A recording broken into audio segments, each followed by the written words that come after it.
Hello again to more of my inane, meandering wafflings about game development and other things. Although mostly game development. I think I've done most of my waffling about general life stuff.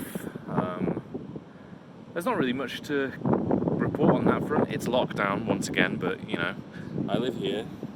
It's very nice. I'm very lucky, very grateful.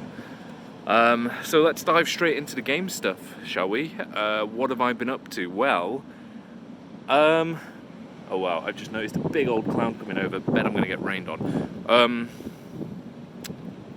Right on cue. Rain. Okay, so I will really make this quick. I've been working on my game a little bit. I've mostly been caught up in trying to get this tiling problem to work. So my game, I kind of want to have like tiles that you can arrange however you want in a garden, and you can sort of dig it up so it's ground, or you can dig it up and it's water. But I wanted it to look posh, so it wasn't just like Minecraft blocks whenever you dug stuff up.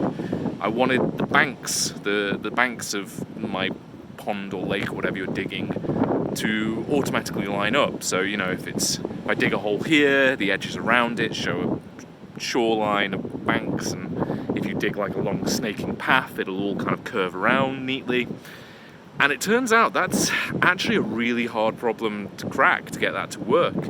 I initially started off with trying to write this huge switch statement, which very quickly turned horrible. It was impossible to keep track of. So instead, after the urgings of a couple of more experienced dev friends of mine, I started looking up something called wave function collapse, which is a very grandiose term, and you know, for my limited understanding of quantum mechanics, is only sort of surface level resemblance to that particular quantum quandary. I have no idea. I just make games and draw pretty things, but that seems to be the case for me. Anyway, the basic idea of it is that rather than for each case you create a hard-coded solution, each of your tiles has a series of rules as to what can border it in sort of each quadrant. So on the north line, you say sort of the northeast line and the northwest line, what would border there, and so on and so forth. So you create these rule sets, and then each tile has a set of rules. And what you do is when you place a tile of any given type, you iterate around the surrounding tiles to it. So if it's square, you place if it's square-shaped, you place a tile in the middle, and then you get the 8 surrounding tiles. And you go through them in turn, and you determine, like, okay, so this is bordered by these rules, so it must be these set of blocks, and this is bordered by these rules, so it must be that set of blocks. And you just keep going around like that until eventually you actually get a resolution that gives you a specific match, or at least a small enough number of matches that you could just select one and go with it. I'm going to write a blog that explains this in more depth, because I think I'm probably just waffling a bit and skipping over a bunch of things right now. But basically the upshot of it is, it took me ages to try and get this to work, but I finally did, and I'm really, really proud of myself.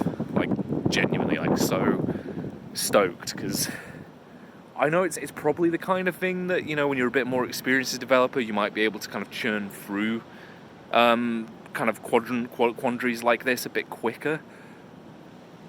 But, you know, in the past I would have come up against something like this and just been like, I don't know what I'm doing, I can't do it, find some workaround. And instead I stuck with it, did the research, reached out for help when I needed it, and I eventually got something that works, and I'm really, really proud of. So, yay. Now I need to press on and actually develop the rest of the game, because, yeah, if I'm totally honest, this was a bit of a distraction. It's an aesthetic thing. It wasn't really core to the game, but it was just a fun problem to try and solve, so I enjoyed it. Anyway, the rain is well and truly starting to come down. I don't know if you can see out to sea, but it is, like, it was sunny when I sat down. I've only been here for like 5 minutes. You can see all the seagulls, like gannets, I don't know, diving into the waves. Anyway, I said I wasn't going to get too waffly, and it is really starting to come down now, so thank you very much, and see you in the next one. Bye.